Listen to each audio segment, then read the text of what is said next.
The Lifestylist, Episode 130, featuring Seth Leaf Pruzansky.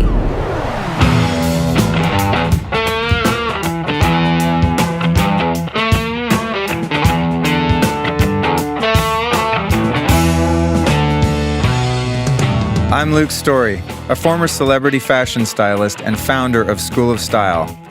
For the past 20 years, I've been relentlessly dedicated to my deepest passion, designing the ultimate lifestyle based on the most powerful principles of health and spirituality. The Lifestylist Podcast is a show dedicated to sharing my discoveries and the experts behind them with you.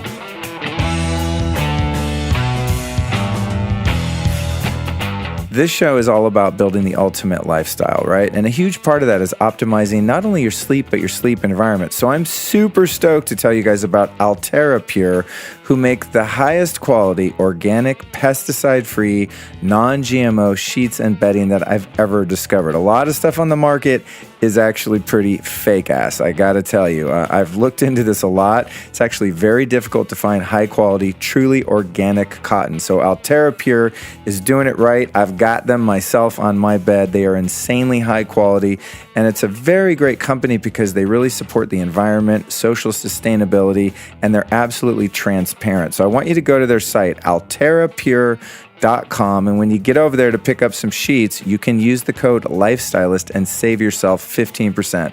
So go to alterapure.com. That's ALTERRAPURE. Enter the code Lifestylist and save 15%. Today's show is brought to you by my friends over at Organifi. Now, if you've been listening to the show, you know I always talk about their green superfood powder because I literally eat it every single day, and I'm not even exaggerating. The stuff is amazing. However, they just sent me a tub of this new product called Organifi Gold. And dude, it is so good. It's a ginger-flavored tea, sort of like a golden milk latte type situation. It's got turmeric, reishi mushroom, lemon balm extract, turkey tail mushrooms. Of course, it's totally organic. What's cool about it is you can make sort of a bulletproof drink, like a hot elixir with coconut oil, grass-fed butter, or ghee, or you can just make a smoothie with ice and, some kind of nut milk or something like that. So you can do it hot or cold. It's got no caffeine, no sugar, and it really relaxes you. So I really like it at night. It's like a nice warm drink. You make a nice fatty little drink out of it. It's gently detoxifying and just really chills you out. So I'm super into it. So it's called Organifi Gold. You can get it at Organifi.com. That's spelled with an I. And as always, your old pal Luke's got a hookup for you. If you use the code Lifestylist, you will save 20% on your order. So I'm still in the green powder, but I'm adding this to the nightly regimen now because the green powder's got a little bit of matcha in it, so I don't like to do that at night. I do that in the morning, and I do the gold at night now, and I'm about half a tub in, and I'm already freaking out because I'm running out. So check it out at Organifi.com. Use the code Lifestylist and save yourself a cool 20%.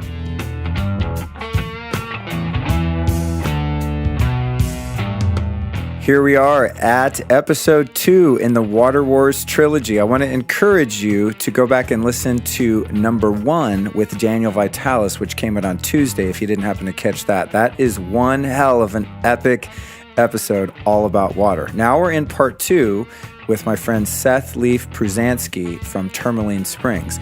After this, later on today, we might even drop them at the same time, is Mukunde Singh, which is episode 3. So this is a 3-part series called Water Wars, all about everything you could ever possibly want to know about water. So I'm super stoked to bring this one to you. Seth is just bomb as F. I'm trying to swear less on the show.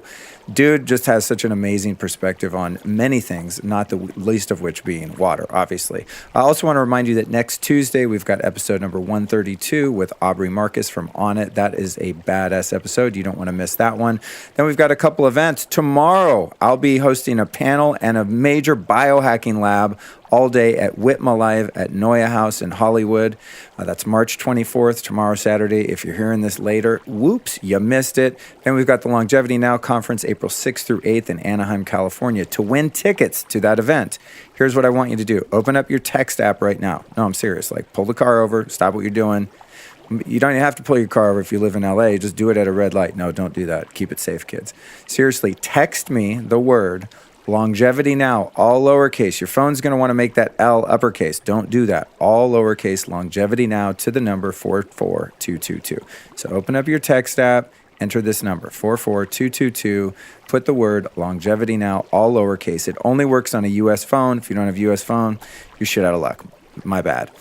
Next up is Little Soho House Beach House, and that's April 24th. I'll be interviewing Eli Block from One Taste, all about orgasmic meditation, and then we're going to turn that into a bootleg broadcast podcast. So you'll be able to hear that later, but you might be able to get in to that one to come see it in person. It's very limited, but go to my site and you might be able to sneak your way in somehow. Next up is Paleo Effects, where I'll be doing an amazing presentation. They're in Austin, Texas. My first trip to Austin. Super stoked. That's April 26th through April 29th. And all of my events can always be found at lukestorey.com/events. Okay, on to today's show with Seth Leaf Pruzansky. Seth was born into this world with the ability to interpret deeply profound universal wisdom from his conscious awareness of reality. Throughout the course of his life, he's learned how to masterfully articulate this knowing in a way that benefits those who are desperately seeking real answers to the big questions in life. He's a father and owner of 2 mission-driven businesses, one of which called Tourmaline Spring, that's tourmalinespring.com, and livingnuts.com, that's N-U-T-Z. He's also the editor of the blog, theuniversalobserver.com. His daily life consists of grounding the principles of natural laws and higher awareness into small business structures. And that's why I love Seth. So in this mind-blowing episode, we're going to cover the following topics: how he got into spring water and started his own spring water company, why he believes this water is the best option available on Earth, how the geographic location and the type of rock a spring comes from determines the overall quality of that water, why it's important to lab test spring water in some cases to make sure that it's safe.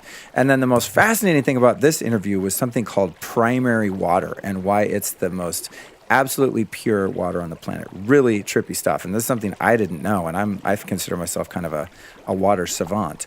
The fact that the Earth actually makes water, that it does not come from outer space as much pseudoscience would lead you to believe. The pros and cons of tap water, filtered water, bottled water, you know the whole deal. Okay, what's the best water? That's the big question, right? The million-dollar question. We answer that in this episode. How the water industry affects the environment, the good, the bad, and the ugly. Who are the bad players and who are the good players? I think Seth is one of the best, actually. That's why I interviewed him. How he discovered how to make non-toxic plastic bottles for his company, Tourmaline Springs. Pretty fascinating stuff. I didn't even know that existed.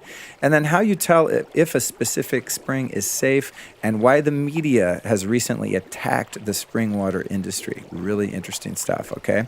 So, yeah, that's what we've got going on. And I want to, of course, just make sure you go back and check the first installment of this series with Daniel Vitalis, and also check into the next one with Makunde Spring. It's a total of over 5.5, almost 6 hours of content all about water. So I'm super stoked to bring you part 2 with my boy Seth. Dig in and get ready to get your mind blown.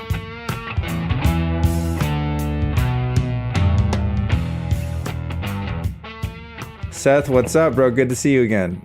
All right, Luke. Thank you. Thanks for having me on. I appreciate that. I'm stoked, dude. So as you know, as I've explained a little bit, this is part of a 3-part series that I'm doing on all things drinking water, bathing water, all about water and what's going on with the water industry, and especially as it's being portrayed in the media. So this is a very focused and probably the most extensive topic that I've ever covered on a show. So I'm really stoked that you made the time to join me and dig into the whole Maine East Coast side of the business because I know you've got a lot going on there and have been in the game for a while. So here we go, dude. Right. We're going to dig into the water wars. All right, so let's just start out. How'd you first get into drinking spring water yourself? Well, you know what? It's a long story, but I'll try to condense it. The basics of it were I was born and raised here in Maine. Maine is a water producing state. We've got springs everywhere. Most of them are small, but it's very unique. You walk out into the woods and all of a sudden you see a thing of sand with just bubbles coming up through it. And you're like, what is that? There's nothing feeding into it. You don't see any other sources. It's just coming out of nowhere. And I remember being a little kid and discovering these and realizing how different it was than the rivers or the streams or, whatever kind of bodies of water you're most used to seeing. And I remember it kind of messed with my head a little bit. Even as a little kid, I was like, wait a minute, it's not a stream. It's coming up. There's nothing feeding into it. What's doing it? And I realized it was coming out of the ground. And then I drank out of one of these streams when I was probably these springs when I was young. I was really young. I was a kid. And it just did something to me. It hit this like nerve in my being where I just felt like, whoa, that is not like the well. I grew up drinking well water too, but it was not like the water coming out of the well. It was very, very different, and it really impacted me. So fast forward a whole bunch of years later, I've just been this overzealous entrepreneur, somebody who, I love creating business structures, but only if they resonate with ideals and philosophies that are in alignment with nature. And so I've always kind of been a renegade, kind of outcast, and looking for ways to create business structures that were outside of the norm, and so that got me to the natural foods industry and just started creating companies and getting involved with that. And then I met Daniel Vitalis actually a long time ago, and we became, the closest of friends, and we'd travel all around the world together and do all kinds of stuff. And one thing that always impacted both of us together was these geothermal hot springs. And so that was like, wow, this is crazy. What is this? This hot water coming out of the ground. And it kind of became like a thing. We were like, yes, hot springs, let's do it, let's go. But I remember those springs were, you didn't want to drink out of most of them because they were really, really mineralized, And so every now and then we come upon one that was a lower TDS, and it was like, all right, no, that's, interesting. You can drink that. But overall, I didn't personally want to drink from that. Yeah. And I had these springs out in Maine, and really started looking at how the TDS of a lot of them are really, really low. It's like, all right, that's drinking water. That is having a profound effect on my metabolism, on my awareness, on everything. So that's that's awesome, man. And I share your enthusiasm for all things water, man. I mean, I grew up drinking spring water and dipping in hot springs. I mean, it's just part of life in Colorado, where I spent a lot of my youth. Would you explain for people, you mentioned TDS, and the minerals in the water. Would you give people a breakdown of that? Because I think some of the marketing around the bottled water industry has indicated that you want minerals and quote unquote electrolytes in your water. And I think a lot of people have misperceptions, and maybe even myself, about, the idea of if we actually want minerals in the water. Could you kind of break that down for them? Yeah. So for those people, those listeners. Well, you know what though? But it's interestingly, water's becoming such a big topic. There's actually a whole movement of people who love high mineral waters because they're pairing water. It's coming to this like water connoisseur thing, which is great. As long as people are talking about drinking water and however it goes, fantastic, But for me, TDS is very important because it means total dissolved solids. But for me, a low TDS water denotes natural purity. And that's why it's so important to me. So the higher that water is in minerals, I noticed on my own body, I'm very hypersensitive. I'm very aware of my own body. Whenever I eat anything or drink anything, I feel it immediately on all the different normal and subtle layers of my own awareness. And when I drink a low mineral water, my body is like, yes, it just opens up, it responds, it takes it in, I feel hydrated, I can think more clearly.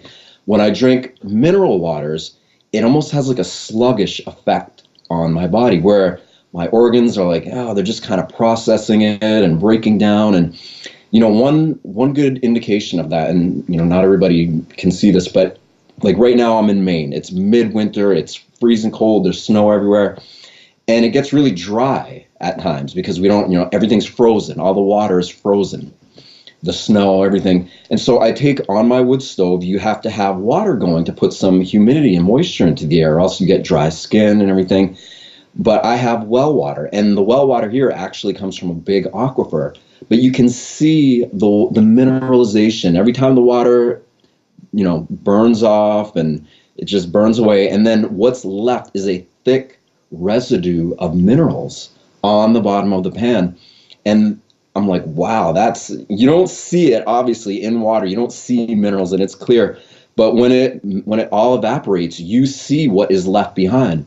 And so I could notice that when I drink high mineral waters, my body, it felt like that same kind of visual look as like seeing stuff coated on a pan like that or a pot. That's what it feels like in my body, like it's getting stuck there, like it's not moving through.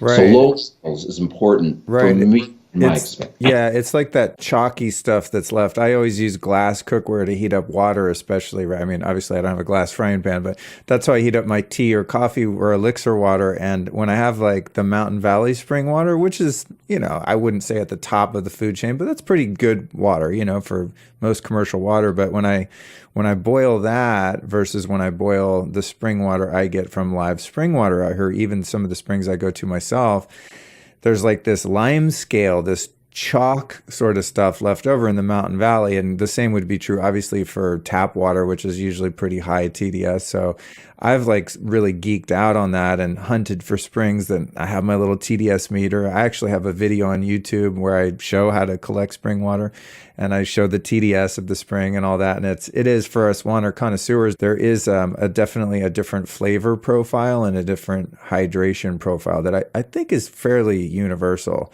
And when I've been to springs that are really high mineral content, I just don't like that water as much. It's never as cold. It's just feels like kind of syrupy almost, it just has a different vibe. So it's interesting, I guess, at the end of the day, it's just up to one's own taste. But I get the feeling that stuff that we're seeing in a pot, that chalk, is probably the same stuff that will sort of form around your faucet in the bathroom. You get that like lime scale, that calcification that happens to pipes and plumbing and things like that. If that's happening out in the open, it seems to indicate that there's probably going to be some of that going on in the body. I don't know that we can metabolize minerals that are actually ground up rocks. That's a great point. And it's one that, a lot of people will go way deep into it. But yes, there's something to be said for bioavailability. Can you take rock dust and convert it into bioavailable minerals for the body? Or do you need an intermediary like plants or animals or whatever who are, a plant will take the nutrients out of the soil, they incorporate it into its actual physical body, then we eat that, and suddenly the nutrient availability is increased dramatically. Whereas if we just drink rock dust, we're like, for me, I notice it right away. It slows me down. But like I said, there's a whole movement of people with this whole water connoisseur who they're not so much coming at it from a health perspective, maybe like we are, but they're coming at it like, all right, what is this specific mineral water out of France or Switzerland or Sweden or wherever? How does this pair with my food that I'm eating? Right. And that's fascinating. I love hearing these guys. Yeah. I'd love to go to one of those water shows. It's like, where they have these competitions. It's like the cannabis cup for water or whatever, It'd be interesting to go there and like really try all of the different waters and find the nuances in terms of taste and stuff like that. Yeah, where I'm totally coming at, all right, what's the water that's best for your body more so? It just happens to be the stuff that's best for your body I find also tastes the best. I mean, when people come to my house to record podcasts, I'm like, hey, you want some spring water? I give them the water. They're like, oh my God, this water is delicious. What the hell? It has this really sweet flavor to it. It's just amazing. So you're situated in Maine in a place where you can drink spring water full time. And even when you're a kid, you grew up on a well, which is a huge step away from most people living in an urban area where they're living off the man's, municipal recycled sewage at best in some cases. If you could summarize your hierarchy of water, meaning if the best, low TDS, cold, high altitude spring that you can find in Maine is at the top of the food chain, what are the different tiers if you were forced to have the next best, then the next best, then the next best? Well, obviously I'm partial to my company, Tourmaline Spring, what I represent. Right, of course. And there's reason for it though, for me, and I'm sure Daniel will agree on many levels about this too. There's not all springs are the same. And that's what a lot of people who are just getting to spring water and understand it, they're not the same. There's so many different types of springs, really. But also, even more important than a spring is what kind of bedrock is it coming through? That's a whole other level that people don't consider. And then you're really dealing with geographic regions. Like in the southern U.S., the southeastern U.S., there's a lot of limestone. So the water is going through a different kind of soft, porous material, where up here in the Northeast, it's crystalline granite. It's hard rock. So water is the universal solvent. This is cool. This is good. So water is going to absorb whatever matrix, right? Whatever whatever it's sitting in, that's going to have an effect, often a profound effect on the water you're drinking. So when you think of it in terms like that, it's like, okay, water that's just coming out of the earth somewhere, that's not it. Like, what is the host rock? What is it coming out of? How long is it? More of a surface water that's just water table and bubbling to the surface? Or is it groundwater? Or is it deep groundwater, aquifer water? And then there's a whole other thing, which it's new in a lot of people's minds, but it's not new at all. And a lot of people have been talking about it, which is primary water or juvenile water or magmatic water. And this, I don't know if you looked through some of this stuff, but if you have questions, we can get to it. No, go for it. Let's dive in there. Our the other tiers of the hierarchy might be 2 minutes each because there's so much rich content here just in the spring water. So let's stay in the upper realms then and dig into this because it's fascinating to me. All right, then I'm going to have to launch into this whole thing. Then cool, let's do it. If you want to get into, if you just interrupt me if I get going. So what compelled me to learn about primary water or magmatic water or juvenile water is this. This spring where I am is a high elevation spring. Most springs are down lower elevations. That's where a lot of them are because the aquifers, we were told, need to be pressurized, to a certain degree to cause the hydrostatic pressure because water doesn't flow up, it flows down usually. So for a spring, this water is coming against gravity and it's rising up. And it's going through all these different layers of earth, soil, sand, silt, sediment that act as a filtration device. The particulate matter in the water drops just from the gravity, the weight of it. And as it comes through these layers, it drops away. So in our spring, in Tourmaline Spring, which is actually Summit Spring in Harrison, Maine, this is a rare high elevation spring. It's almost 1,000 feet above sea level. A lot of the other springs here in Maine are fairly low, some 200-300 feet above sea level. So for this one to be, 800 feet plus above sea level, it's kind of like, all right, what's causing that? So I needed to know. My business partner, Brian, we've been looking into it.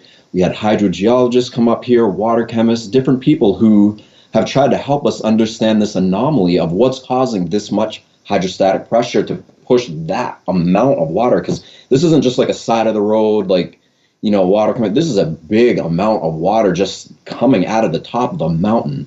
Picture a volcano, right? The picture perfect thing of a volcano, and at the top of it is magma that comes out, right? But this isn't. This is water. So it's that same kind of thing. It's this big hill with this column of water coming out in the middle of it and coming out. So the hydrogeologists, the people that were studying this, they would say, well, there's not enough surface area on the hill where the spring is bubbling out on top of to cause that much water to come out. So they'd say, all right, well, it's got to be coming from further away.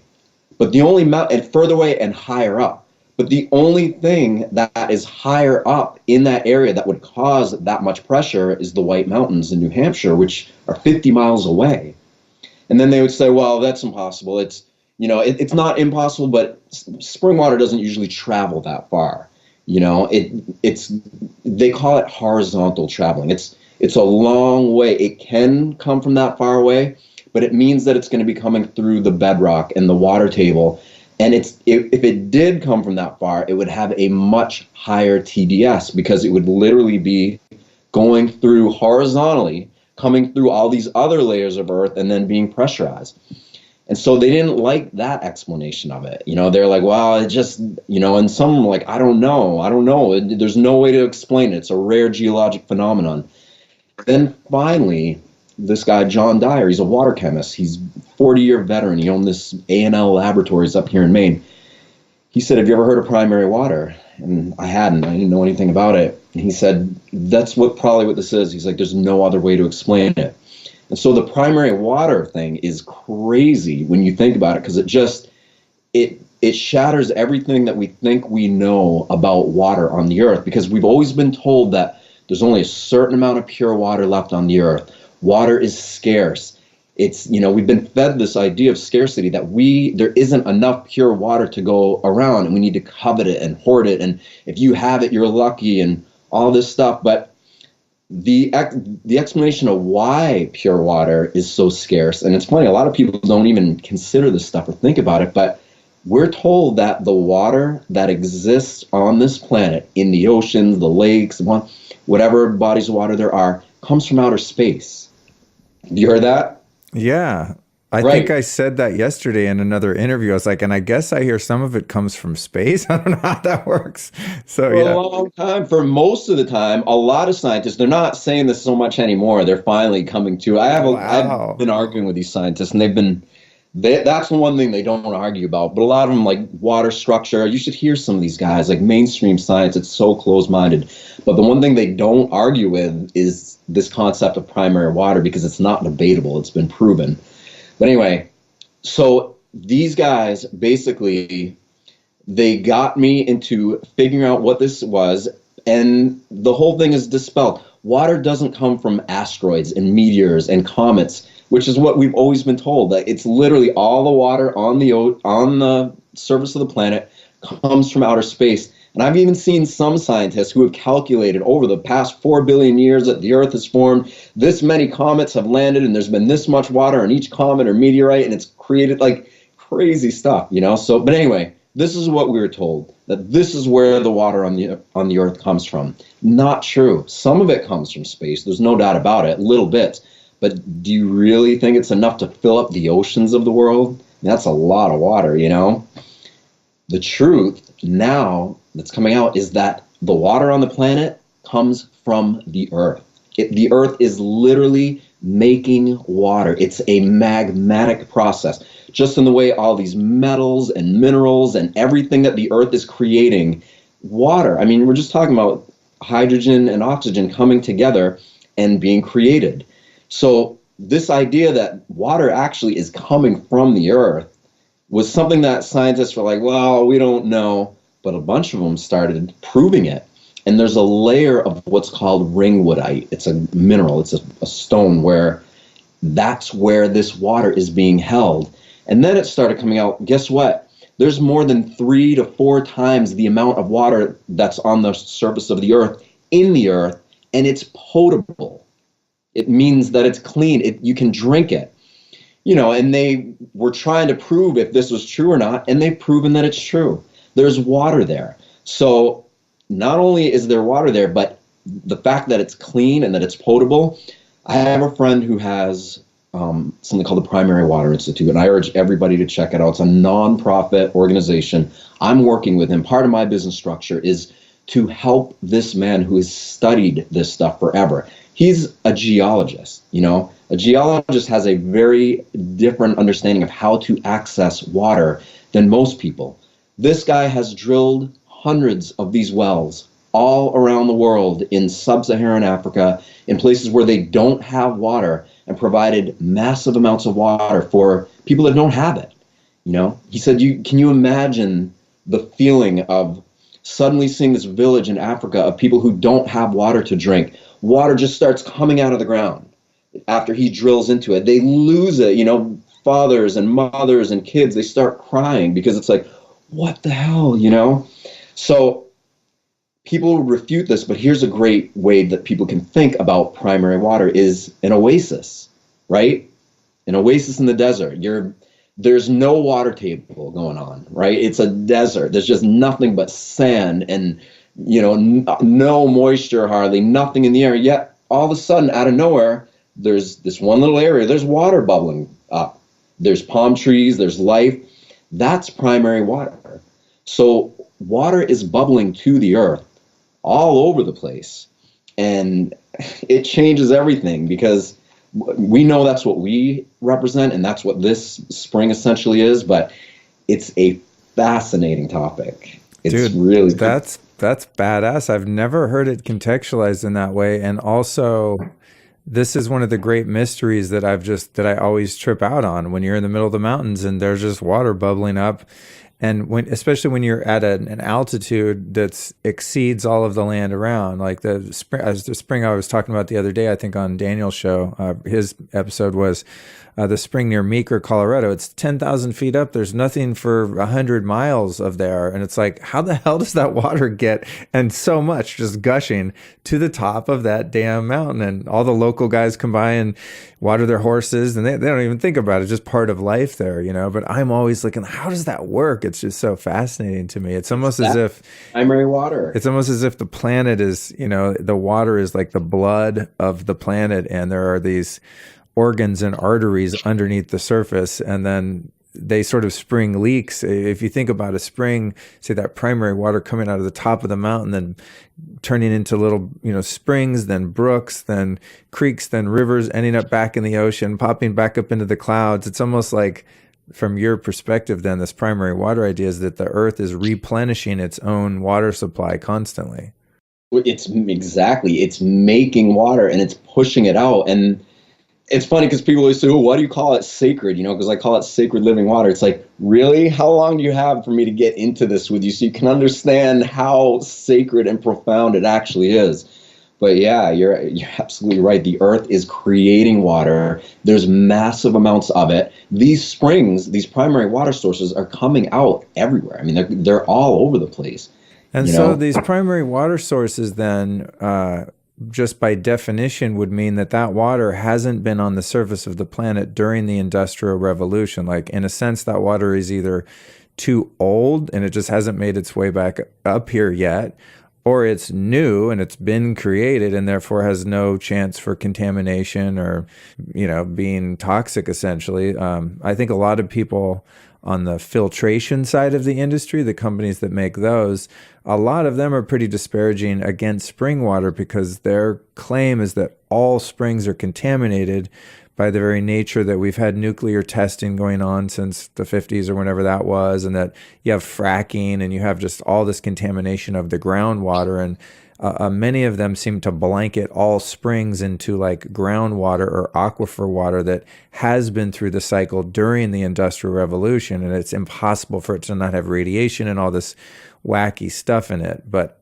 I've always suspected, which you're confirming, that there's another water table or source of water that's like has nothing to do with the past 200 years of human existence and what we've done to essentially make the water, much of the water in the land, toxic. So would you agree with that? Yeah, and in defense of that argument, it's true. There are springs that are contaminated, and it's sad, but it is true. It's a result of our modern industrial age, but it's not true across the board at all, and we know this. And part of with Tourmaline Spring is it showed every year that we've tested it complete zero non-detectable levels of radioactive isotopes. None, not even any at all. I mean, all the food that we eat, anything on the Earth's surface, no matter how organic or how high quality, has detectable amounts of radioactive isotope. Because like you said, from the 50s, the Bikini Atoll bombs, the hydrogen bombs that went off, this stuff went up into the stratosphere, went all over the planet, and just infiltrated, into everything. It settled into it. So absolutely. That's why I said in the beginning, and back to what you were saying about the different types of springs, know the hierarchy of springs, know the source, because water is generally categorized into two categories: surface water and groundwater. Surface water is what, this simple-minded backlash against raw water. That's where they're coming from. They just think, oh, most of them don't even know the difference between a stream and a spring. People think that we're advocating, oh, just go out in the woods and drink a stream or a pond. It's like, I would never drink out the pond. I have friends that do, but I would not do that, Yeah. So then groundwater usually consists of, when the ground will usually purify water quite well. It'll remove stuff, but it can always be contaminated with surface water. Right. So that's the risk that you run into. A lot of these springs that people drink out of that aren't tested usually are pretty good. I always advocate testing because you never know, you don't know the geology of the area. And you also don't know if, some wingnut up the road is, dumping whatever into something that goes into the watershed and eventually makes its way up through the spring. Then that third class that, they categorized into two categories, surface water and groundwater, which groundwater includes most aquifers, but now there's this whole other thing of primary water, which this water's never been in contact with human industry or humans, anthropogenic. It has no anthropogenic input whatsoever. Wow. It's real and it's proven. We can prove it. Others can prove it. These sources are out there.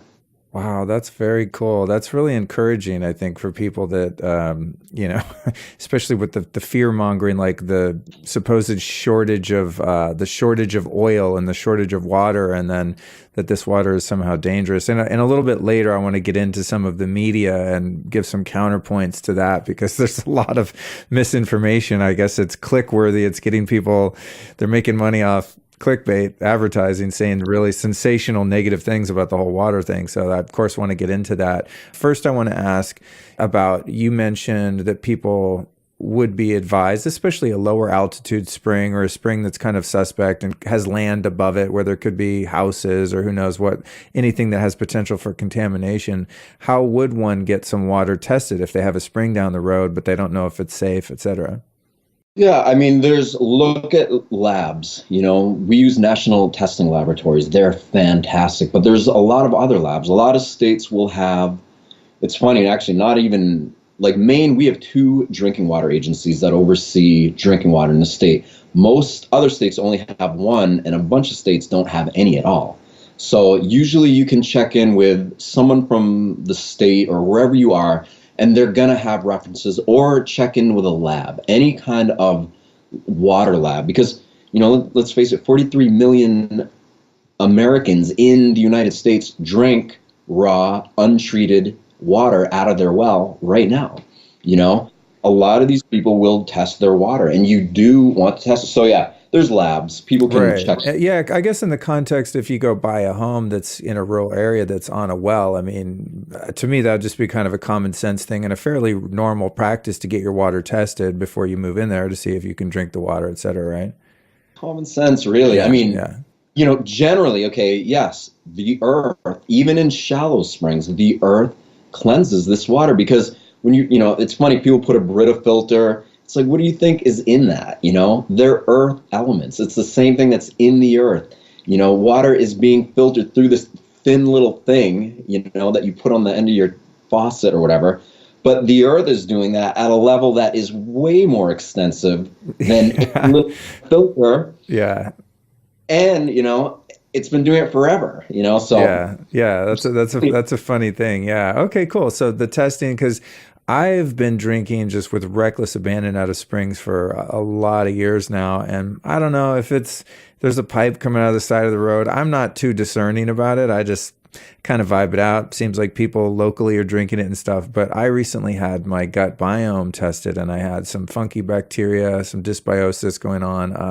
I had some E. coli, I had some parasites. So I was like, well, I also don't wash my vegetables that well, or thoroughly when I make a salad or something. So who knows where you pick up stuff from animal poop, basically. I mean, that's where a lot of the stuff's coming from. But I could have drank from some tainted springs because I didn't have it tested and, just kind of winged it. I still think that that's probably infinitely safer than drinking tap water and even a lot of bottled water. Of course, it depends on what the spring's tainted with. But point being is that there's danger everywhere. You could walk out into an organic kale field and eat a couple bites of that and get cow manure, bacteria, whatever in your mouth, and then it's in your gut too. So I think we all need to probably just deworm and do some cleansing periodically for anything we pick up environmentally.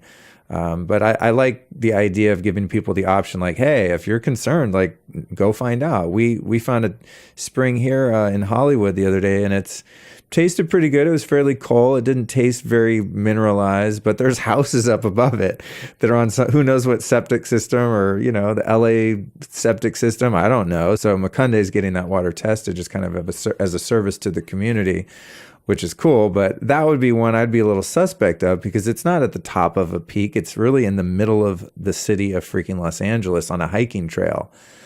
You know, it's at the source. It's not groundwater. It's not above ground like a creek or something that could be contaminated. We get it right at the headwaters, so to speak. But still, you don't really know until a laboratory says, you know, check, your water's clean. Yeah, and you might as well check it. You know, it's not to refute the Earth's capabilities of purifying water, but it's, you know, again, like I know you're coming at this from the same perspective as me, which is health. I want to live a healthy, full life. I want to tap into my potential. I want to make a difference in this world. I want to improve the world. And part of that is being conscientious about the food you eat, the water you drink. Just because it comes out of the earth doesn't mean it's safe, obviously. Right. Testing doesn't cost that much. There's places that can do it for fairly cheap, you know, and aside from all the heavy metals, which you really want to make sure of, you know, coliform. So that's kind of a standard. If there isn't coliform, then there isn't really much other like Giardia or stuff like that. That's usually how they do it by. But you can break it down to whatever level you want. Right. So Cool. And I mean, you could get a basic safety test for a couple $100 or something probably, right? Yes, Yeah. Definitely. Cool. Totally worth it. I mean, think about how much money you're going to spend on freaking Pellegrinos or Avions or whatever. This episode of the Lifestylist Podcast has been made possible in part by my friends over at Athletic Greens. I discovered this superfood blend a couple months ago, started taking it, fell in love with it, found it to be really convenient and useful and really good for the listeners because it's so all-encompassing. It's got vitamins, minerals, raw alkaline superfoods, herbs, antioxidants, plus enzymes and probiotics. So it's really a complete superfood blend. So that's why I like it. But in order to take an advertiser on the show, I need to find out a little more. I have to do a little deep digging, and you should rest assured that I do this with all my advertisers. I got on the phone with their CEO. I asked him about testing for heavy metals, for mold, herb irradiation, all this weird stuff that you probably don't know about that a lot of health supplements companies do that is not awesome. So this passed my test, passed the taste test, passed the power test and convenience test. And that's why I'm so happy to share with you Athletic Greens. So if you want to check this out, here's what's up. You want to go to athleticgreens.com/Luke. You're going to find a landing page there. And when you purchase through that page, you're going to get 20 free travel packs valued at $99. It's pretty awesome. So go to athleticgreens.com/Luke. Then what about the impact on the environment? Because when I'm looking at your website, it looks like you guys have some kind of fancy biodegradable, I'm assuming plastic-like bottles. So what are some of the things people might not be aware of when they're just consuming masses of plastic bottled water from a health perspective, our inner environment and the outer environment that's laid to waste with, you know, all of that excess baggage getting dumped on it? So first of all, this is a big, you know, topic of discussion. It's one that I'm very passionate about. Is plastic good? Obviously not. It's not good. Do we have a better choice right now in the world? No, not really. We don't, because we're subjected to economic forces the way they are. Big business runs the world. Big business is looking at the bottom line. It's looking at how can I create the most amount of packaged materials to get the most amount of money, you know, for the bottom line. That's what they care about. So this makes small bottlers, and it's not just water bottles either, and people always get that wrong. I mean, you walk into a store, a health food store, look at how many food products are packaged with plastic. Oh, that's true. Right? And this doesn't even take into consideration our virtual water footprint. Okay, this is a huge topic. We use massive amounts of water that we don't even know about to create all these different products that we use, the cars we drive, the technology that we use. So it's a huge problem. So the issue then becomes, all right, the ethics of business are what really needs to be called into question. And so if it's not about the bottom line profit, then what's the next thing up? The triple bottom line: people, planet, and then profit. Okay, that's ultimately what this new wave of consciouspreneurs, or these, you know, entrepreneurs like me who are thinking ahead for future generations, we're looking at it from that perspective. However, We have to work with the systems in place, no matter how imperfect they may be, to begin to form a better way. There's just no way around it. We're subjected to market forces that have just run away in the name of greed. So it's going to take some time to get back to where we want to be.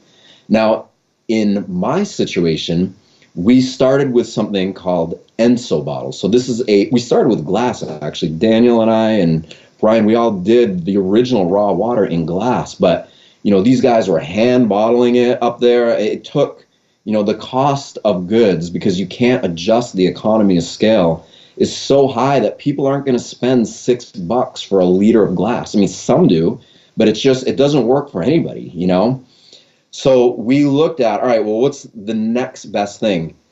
The technology exists to use completely green plastics right now.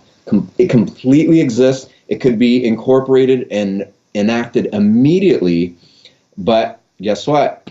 Money. Us small guys can't do that because the big guys still dominate everything. So we do something called Enso additive. And what this is, it's a film so that when 80% of plastic bottles end up in a landfill, sadly, that's where most of them end up. In the Northeast where I live, it's not so bad because almost every state here has a redemption, a bottle deposit bill. So most of the bottles up here don't end up in a landfill, which is fantastic. And it helped me to justify making a more ethical decision to represent a better business model. But we use something they put into it that when the bottle gets thrown into a landfill and an anaerobic environment, a non-anaerobic environment, it becomes food for the microorganisms that live there, and it completely biodegrades in a few years, 3 years. So this is fantastic. And we use a really heavy weight bottle. It says heavy, some plastic bottles, they just crunch and they break down. This is a heavy weight bottle. It's blown. It's off gas 3 to 4 weeks before it's cold filled, and then it's tested. We test the source and the finished product. And every single time we've ever tested, after it's sat in the bottle for a while, it shows non-detectable levels of all the xenoestrogens, all the plasticizers, all the endocrine disruptors, any kind of plasticizer or chemical of concern, antimony, all the heavy metal, none of those are in it. Now, I'm not justifying it because my plan is how do we keep improving this model as we scale, because that's the goal.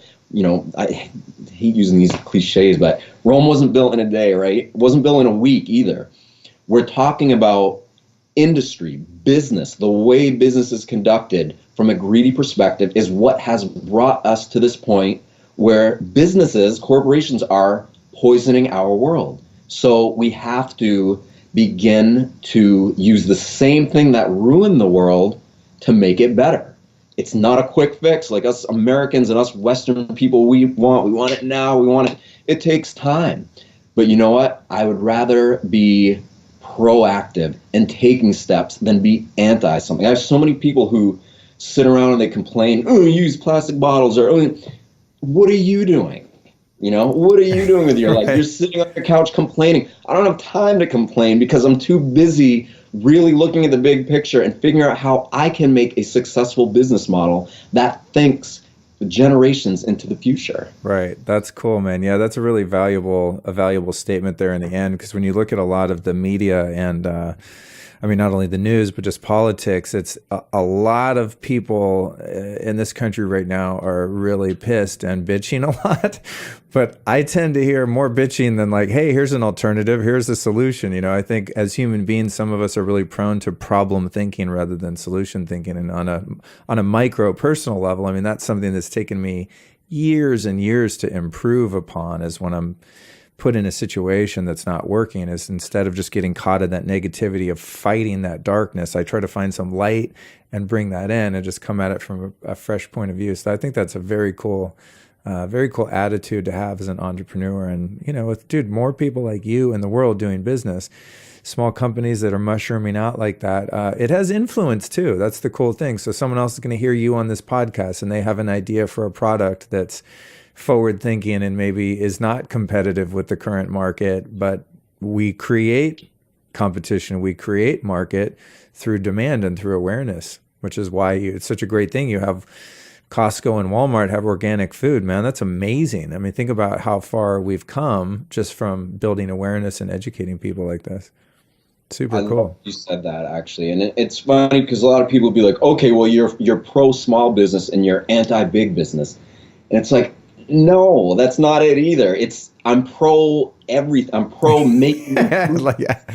You know, people have this idea, okay, yeah, corporations have destroyed the planet, but you know what? It doesn't, these organizations, there's amazing, incredible people who work in big corporations who don't agree with the principles of how they operate, and they want to create change. There's lots of people that are waking up no matter what. There's people all through the corporate world who are like, holy crap, what are my kids going to have left if we keep doing this? And it's happening, it's changing. But that's why I said, me and many others who think in this way, we work within the systems in place, no matter how imperfect they may be, to begin to form a better way. And step by step, incrementally, we're going to get there. I have faith in human race, in our human species. I truly do. You know, yeah, I can look out in the world. I can see all kinds of terrible things happening. But you know what? I can see all kinds of really amazing things happening. And honestly, the deeper I look, I can only see amazing things happening. And the more I attune myself with my ability to perceive this miracle of life that is pulsing through all our veins, in beating our hearts, causing us to perceive through our eyes, the more I know that each and every human being alive has the potential to not only change themselves, which is paramount, it's the first step, but to then begin to change the world from that place. We can all do it, you know? But you got to first stop being a victim and blaming others. I don't blame anybody, you know? I just, every once in a while I'll say, oh, but you know what? Instead of being like, oh, they're controlling the market, I can't compete, I'm done, I give up, I quit. No way. It gives me, it's like, all right, I got to work harder. I got to be more diligent, and I got to love more fully than I've been, because that's what it's going to take to convince people, to get them to see. You have to appeal to their empathy, their compassion, and really their ability to just see a bigger picture than themselves. We can all do it if somebody points it out to us, you know, and we want to. Oh, dude, that's amazing. It's really good stuff. I'm inspired. I'm like, what can I do right now? Doing it, and that's why I am doing it. I mean, it's all part of the puzzle. You know, I think it's funny now because I'm just in a position in my life where the things that I'm marketing really as products, for lack of a better term, is information, you know, and education and things like that, and inspiration. It's interesting to observe friends like you that have businesses that are based on a tangible commodity, you know, physical products and stuff, because both of my businesses are, I guess, intellectual property in a sense, you know? And yeah, it's just a totally different model to come from, because it's like the intention and the psychological foundation and principles of a company like yours affect what's going to manifest on the physical plane directly, you know? So it's like you said, that intention. And I appreciate your perspective on the corporate interest too, because I think that people like me, I have a tendency to just demonize big business and the banks and the Illuminati, man. And, you know, they're out to get us and all this stuff. And that's true, a lot of it. But at the same time, like, not every person at Monsanto is satanic either. You know, it's like there are people that are good people that have families that are doing their job and they're doing what they think is best at that given time, even at the higher levels. If they're somewhat corrupt and they know they're putting Roundup in the environment and it's killing people and they try to hide it, they're doing what they think is best. It might not be the best, it might not be right, but it's like, I think most of us are inherently good, even at that higher corporate level. And I think you're so right that it's a systemic issue. You know, it's the way our civilization has sort of come to a head in terms of commerce and where commerce meets the environment. Our inner environment as our physical health and the medical system, but also the environment at large and the impact that our industry has on it. And I think guys from like maybe a generation ahead of us on down are now, you know, seeing the impact. And I, like you, I'm very hopeful too. I don't think we're anywhere near, you know, the end of the world as we know it at all. And And if we are, there's nothing you could do to control that shit anyway. So just like do good business, be a good person.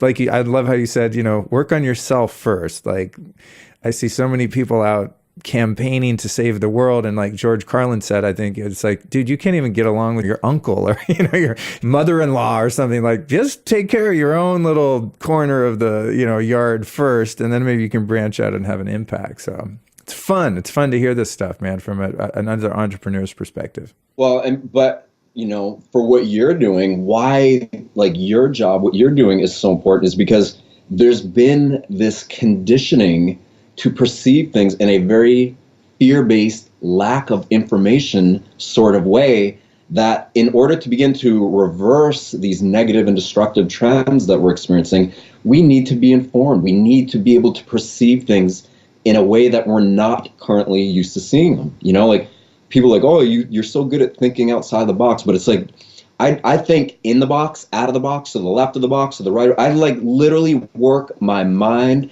my heart, my perception of reality to consider things from all angles. And then after I've done that, after I've really, really contemplated for a long enough time, then I act from that place. But where a lot of people get confused or lost, or they don't have their priorities, like, okay, yes, I'm out building a business. I plan on making a lot of money so that I can create more structures. I have a bunch of nonprofits that I've created that are on standby because I need to achieve a certain level of monetary success before I can activate those and enact them. And these are organizations that truly make a difference in the world, like holding all plastic producing companies liable for a deposit on the plastic they create. I mean, I've really, really thought through things from such a deep level because I've gotten my own priorities straight, which essentially is this: the riches that I seek do not come from the world around me. The riches that I truly seek come from inside of me. They literally come from inside of me, and they come as a result of me, this person that I believe myself to be, being in tune with this miraculous energy, this innate intelligence of my body. My heartbeat, my lungs breathing, the fact that I can see through these eyes, that I can hear through these ears. To me, this is profound wealth, to be in tune with my human senses to the degree where it leads me to the ability to perceive beyond my normal human senses and to perceive in different octaves from them. Now that's wealth to me, that's riches. And when I'm in that space and I'm aware of it, then it's like, okay, how am I going to create in this world from that place? So I've gotten my priorities straight. And a lot of people are coming to terms with that. They're realizing it, like, whoa, like money and all these things, that's not really what we're doing this for. That's just this conditioning that we've kind of been led astray into believing. And that's why people need this information. They need to be able to perceive things in a way that is, going to give them this mental disinfectant reconditioning, Love your perspective, dude. I'm very excited about talking to so many entrepreneurs like you that are coming at this from a conscious level and on so many different levels too, really systems thinking, zooming out, looking at the big picture, getting creative about the ways in which you do business in the world. Let's continue on that thread a little bit. And I'd love to hear about some of the challenges you've faced as being a pioneering concept of selling water essentially publicly, bringing to market something that is unprocessed, as an unprocessed food. During the course of this series on water, we've been referring to spring water and natural water as unprocessed water, just like lettuce would be unprocessed until you make a juice out of it and freeze it or something, So what issues have you had with the regulatory agencies and the legality of actually getting water from the earth and giving it to people? And why aren't there more companies venturing to do so? Fantastic question with many different facets to the answers of it. The shorter answer of it all is we went through regulatory approval. Like I said earlier, Maine has 2 drinking water agencies that oversee the state. And my business partner, Brian, petitioned them. He said, look, I want to be able to, because he was talking to Daniel and I, and we wanted to do untreated living, quote unquote, living water out of the ground. And, he he checked with the state. He wanted to do it, and they said, well, no one's ever done it before, and it could be whatever, blah blah blah, and this and that. And so they said, look, give us your water testing, show us everything. Let's look at this. And so they explored it with us, and then they gave us a written exemption, like an official exemption from treatment. So we have it in writing from the state. They approved it. They said, yeah, you guys can do it untreated. And we were like, yes, this is great, But then they came back later and said, guess what? Actually, you didn't even need to come to us because anybody can really do it. There isn't anything in all the FDA laws actually say is that water needs to be potable.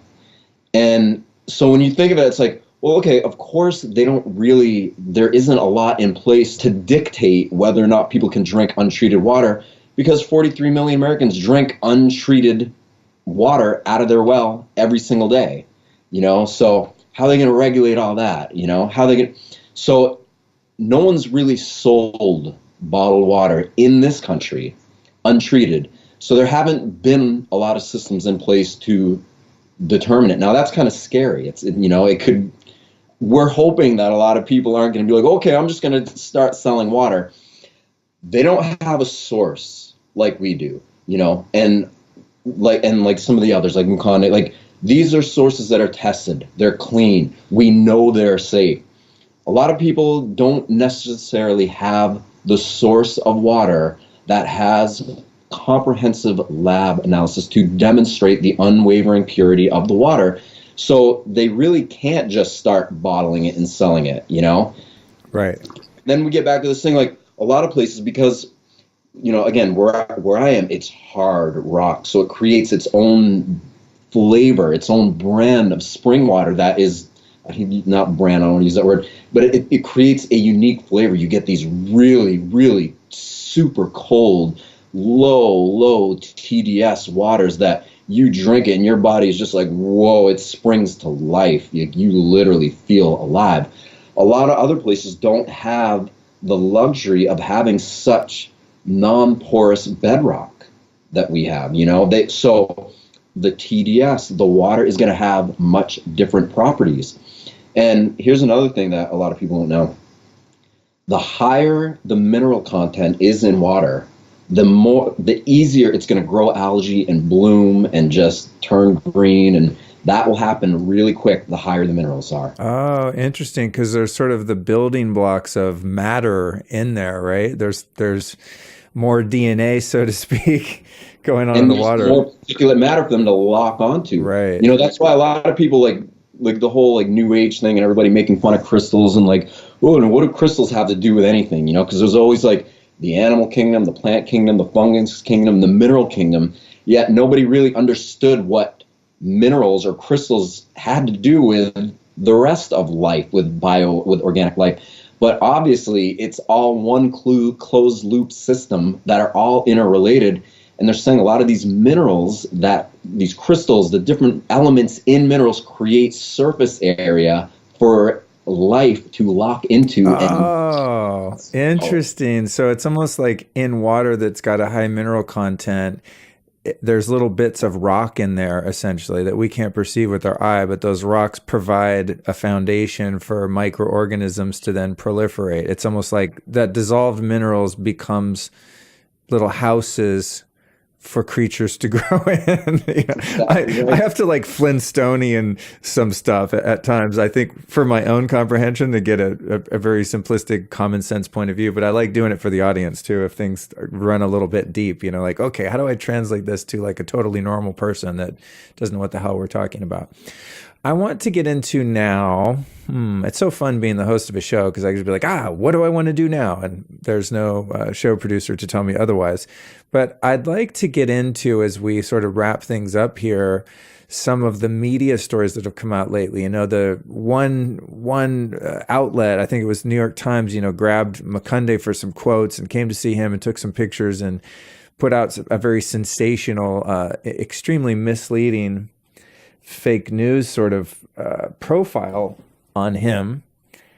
And I talked to him about what that experience was like. And you, of course, have a vested interest in how the media is, reporting on this industry. So what's been your perspective on some of the things that have come out, and like, let us know where the lies have been made, if you recall some good solid facts, so that people that have fallen for that sort of propaganda that's come out lately can have a rebuttal. Yeah, love it.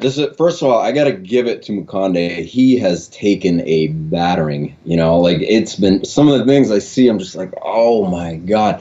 But it happened in the beginning, it was happening to all of us. I mean, it was mostly him. He was bearing the brunt of it and just taking these heavy hits, but out in California, and I had a talk with them, it's more liberal out there. You guys are a little bit more accepting of things. Where I live on the East Coast is very conservative. As soon as you start thinking out of the box a little bit, everyone's like, whoa, hold on, we got to cut. This is the East Coast. It's condensed people. They are very conservative. They don't have the same kind of opinion. So, but it's funny because as soon as you get out of Maine, that's where that stuff really gets tight. But up here in Maine, everybody, even the state regulatory officials, were laughing about this. Everybody's laughing because they can't believe, they're like, holy crap, a global media blitz about drinking untreated water, and everybody up here in Maine drinks untreated water out of their well. I mean, that's where most people get their water from. Right. It also, as I've talked about in the other segments of this series that I'm doing on water, I talked to Mukande and Daniel about it, that I think the frame of the whole headline is that, look at these idiots that are hopping onto this new trend of drinking unprocessed natural water from nature. As if that's new. It's like the person writing that article or doing that news report or whatever literally would not be alive had their ancestors, going back to the beginning of mankind, been subsisting themselves on spring water. I mean, it's like, how do you think we got here? Nothing alive on the planet has had anything else to drink except water created by the earth, that we were talking about earlier. So it's just maddening to hear like such an insane perspective, and that of course there is danger in drinking water out of a creek or a pond or a septic system. I mean, okay, duh. But it's just crazy the way that they've intentionally, for some reason, we don't know if that's for more clicks, more ratings, or if there's, maybe Nestle owns the news networks also, and they're like, whoa, we don't want these hippies drinking water. Let's put a fear tactic out. I don't know. What are some examples of some of the stories that have come out and not been based in reality that you've noticed? Because there's thousands of these videos and blog posts and stuff all over the internet now. Oh, it's like, none of us saw this coming, None of us did. We just were going along, doing our thing, and everything was relatively fine and stable, and then this hit. But it's great, it's fantastic that it happened, because to me, I perceive this as a cry for help. I don't think there's any conspiracy theory. Certainly not. I don't think there's no big companies behind this initially.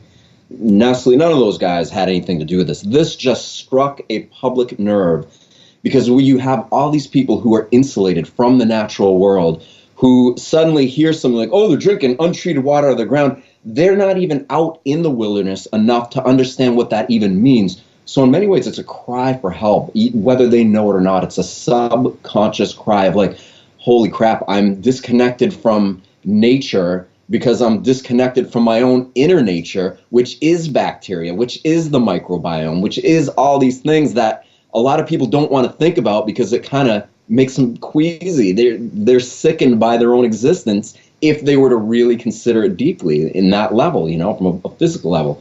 So every mainstream media outlet there is covered this thing. It was just insane, and they're tearing it apart and going crazy.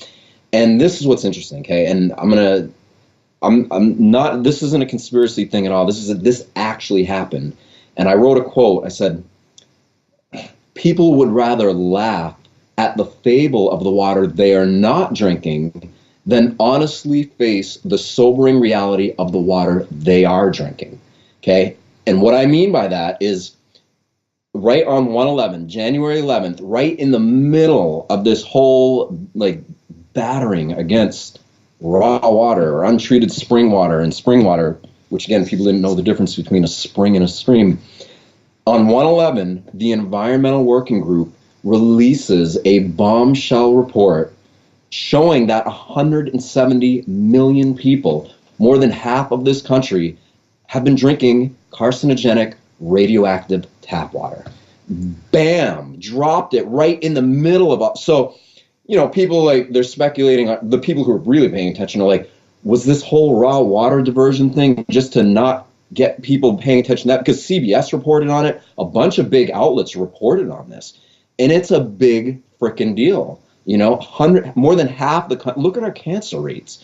Does nobody put together that the water we're drinking and absorbing through our pores and being consumed that has been treated, does nobody consider that this water might be having an effect on our disease levels?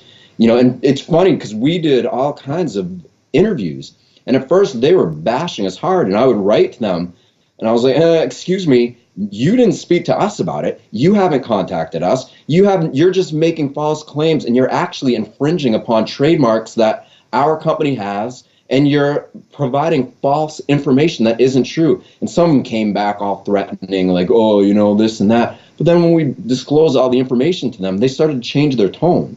And a few of them came back and interviewed us, and it changed everything. Like CBS came up to the spring. They were like ready to hammer us. They were like really like ready, like, all right, but after seeing what we were doing and being there, these guys went from like, all right, they just all completely softened up, and they were like, oh my God, like, shh, people get it wrong, don't they? And it's like, well, it's not that they have it wrong necessarily. It's just they're not open enough to be in tune with reality to the degree where they can perceive things in a way that's going to be. So to me, it's a cry for help. But yeah, that's what happened. Right in the middle of this whole thing, that report was released, and that's very serious because radium and the stuff they're talking about, that's only one thing that is in tap water. One thing. Doesn't even include every other chemical. Tap water is a chemical cocktail. It is. People say, oh, what's wrong with tap water? Really? What's wrong? First of all, look at the infrastructure, okay? The infrastructure that's the real topic here. That's what really needs to be discussed, because Flint, Michigan, it's funny how people forget about that, but it happened all over the place. There's lead pipes everywhere. Some of the infrastructure for our water in this country was built when Lincoln was president. It hasn't been replaced. The EPA states right on their website right now, 2 years ago they wrote this, it'll take at least $384 billion to replace the water infrastructure of our country, and there's still thousands and thousands, if not more, of lead pipes and other, non-water, unhealthy water substrates that are existing out there. This stuff, but of course people don't want to hear that argument. They don't want to talk about it because in order to fix the infrastructure for water in our country, it's going to take money. And in order for people to want to start, we're going to have to pay for that. The citizens of this country, water taxes are going to have to go up. But guess what? People don't want to do that. We're paying for tap water now. People think it's free, but it's not. We're paying for it. But in order to get the tap water really good, which it needs to be, well, it'll never be really good, but in order to get it so that it's way better, because there is ways of treating water to get rid of the microorganisms that are a threat to human health without adding all these carcinogenic, toxic chemicals into it. My friend Brian says it all the time. Do you have any favorite chemicals that you'd like us to add to the water? Water is healthy for what's not in it, not what they add to it. Right. I get all fired up about that's interesting too. No, that's why I'm talking to you, dude. Yeah. It's interesting too about the idea that I think most of us, we just think water's free. If you live in a town or a city, just water. Why would you pay for that? I mean, even probably some old school people that aren't particularly health conscious don't even buy bottled water because they're going, why the hell are you going to pay $3 for a bottle? You can just turn on the sink. So I think that there's somewhat of a generational and a cultural awareness there that's lacking, and that has the idea that it's free. And I'll tell you what, I mean, I'm in an apartment now, so I don't think I pay for water in my unit. I pay for other utilities. But the last place I lived was a house in the Hollywood Hills, and there's a lot of fire hazards in the hills. And so by law, you have to water the whole goddamn hill. And we had a really big property there. And so there's a whole sprinkler system that watered the whole goddamn hill. There's no vegetation to speak of. There's nothing to water. But the fire code indicates that you have to water your entire property, so many times a day, et cetera. And my water bill would be like $300 a month. And I'm like, I don't even drink this goddamn water. I mean, obviously I take a shower, fill up a tub here and there, but it was all from those sprinklers. And that's when I was like, oh, that's interesting. The municipality's making a lot of money on all that water that they truck in from other states into the LA basin, and that was sort of that first experience where I had, water's not actually free at all. It's not free. And and even like what you're talking about, that was a blatant charge like that. You see you're getting charged for that, but we're still getting charged for water. We just don't see it. We pay for it through our taxes. Again, all the products that we use, everything, the cost of the water being used in everything is already calculated into it. And here's the thing, and this is really what it all comes down to. In order to improve water for everybody, we as individuals and as a species need to start valuing water way more than we do. Water is not just water. It's like, this is what people need to really come to terms with.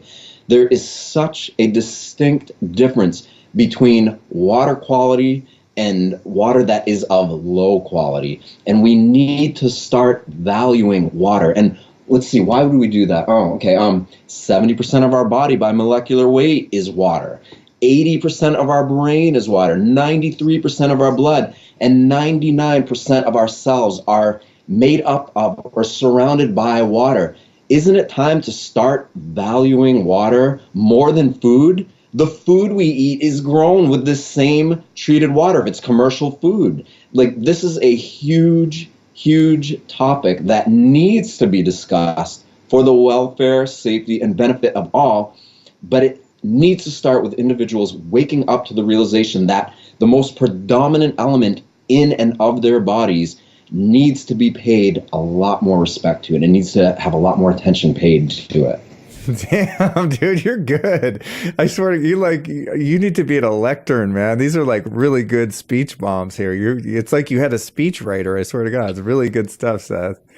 I just love life and I care about it and I spend enough time considering it, and I want to impact the world. I have a kid. My friends have kids. And again, it comes down to this, like, there's hope for us. It doesn't matter. Like, people are so many people are so pathetic.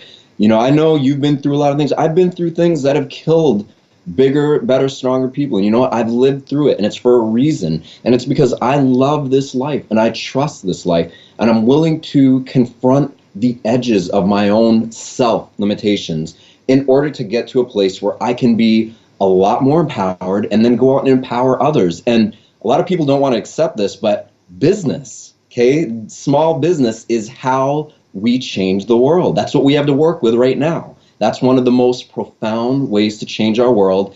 And when it comes from a place of we have our individual priorities straight, we're thinking about the evolution of our own soul's journey through us. We're thinking about how the way we interact with the world is going to affect future generations. Suddenly we're going to approach the way we do business a lot differently than corporate America has. So, where do you see your business going from here? What are your plans, and what goals and dreams and challenges do you think lie ahead for Tourmaline Spring? Well, it's been really, because it's such a corporate environment. I've been saying this forever, and it's funny, all my friends in the natural foods industry are like, "Whoa, God, be careful, dude, what you say." But I don't care, because I know that I'm coming from the right place, and I could care less what people think about me. I'm going to do and be exactly what I know I am, and I'm going to represent that fearlessly, because I know deep down that if I'm not true to my own conscience and my own self and represent the best in our human species, then I'm not doing anything good, even if I was trying to make money for myself and put it in my pocket anyway. Over it, done with that. So it's been difficult to penetrate the corporate market.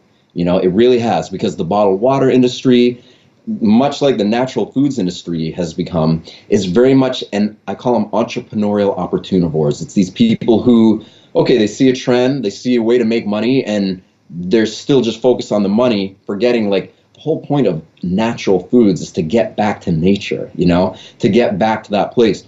So my goal with Tourmaline Spring is to literally make a successful business model, set a standard for how ethical bottled water can look, feel, and taste and be produced.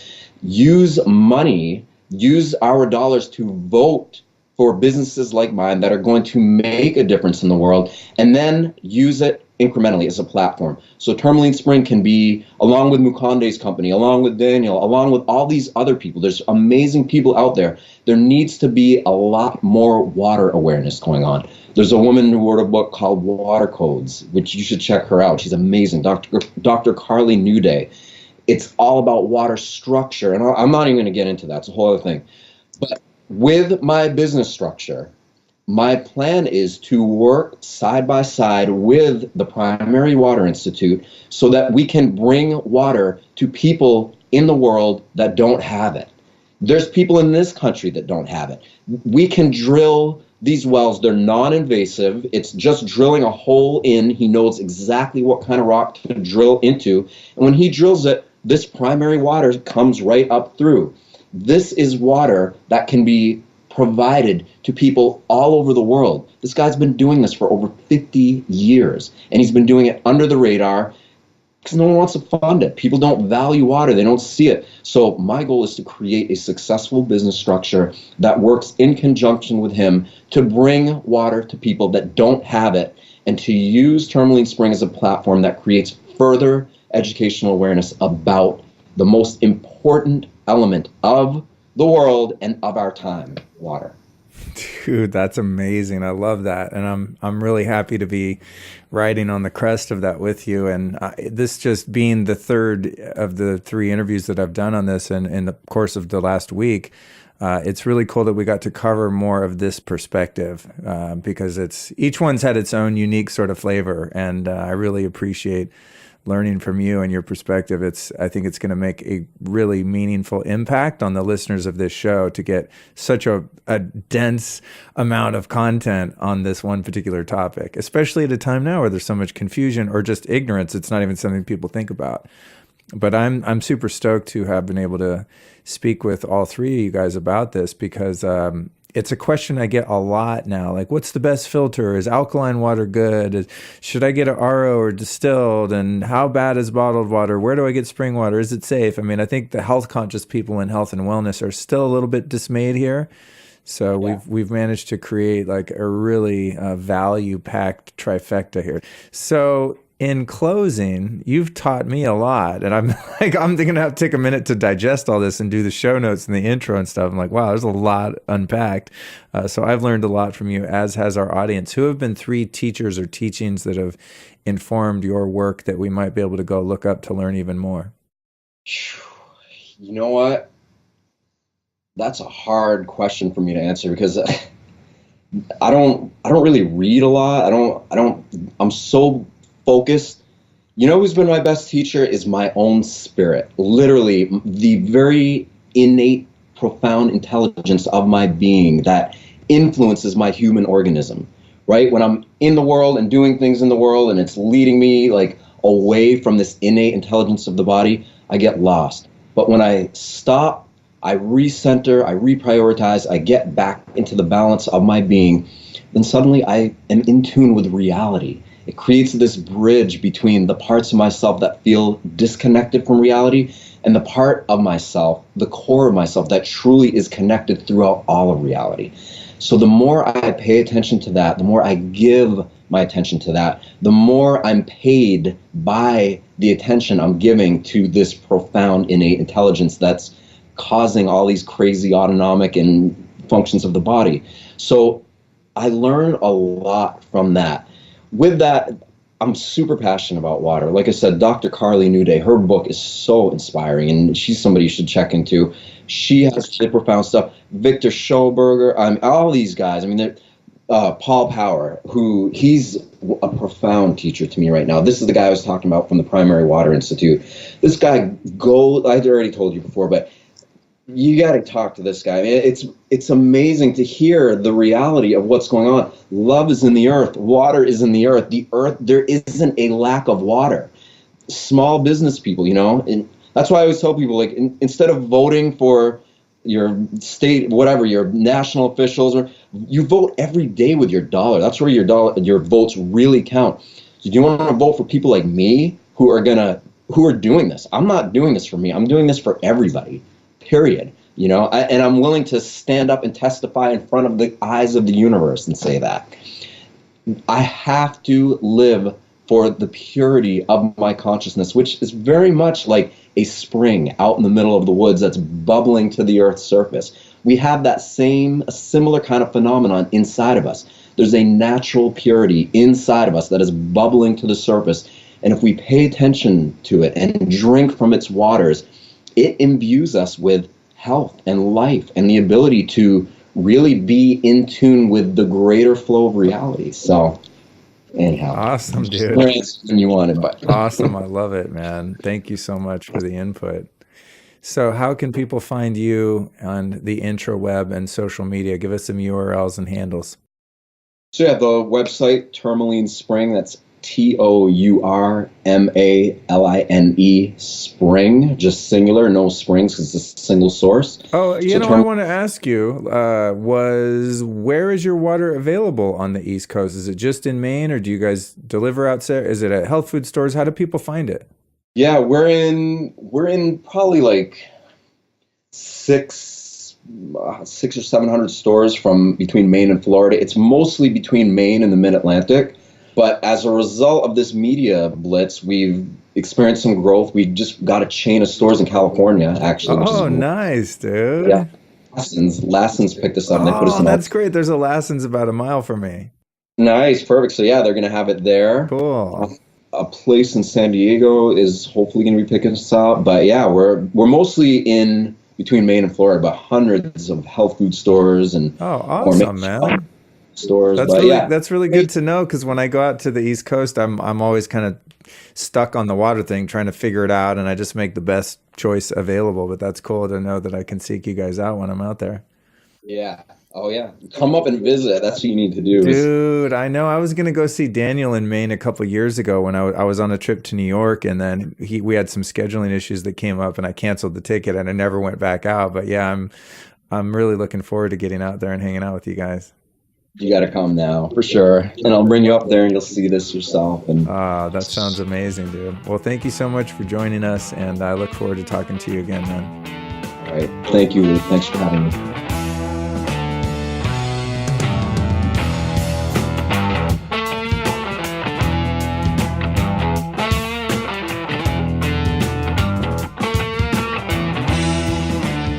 All right, somebody please call a janitor. We've got some brains on the floor over here. I think we've blown some minds here. Was yours one of them? I certainly hope so, because mine was. Seth is such a badass guy. Like, what a knowledgeable, conscious, amazing human being.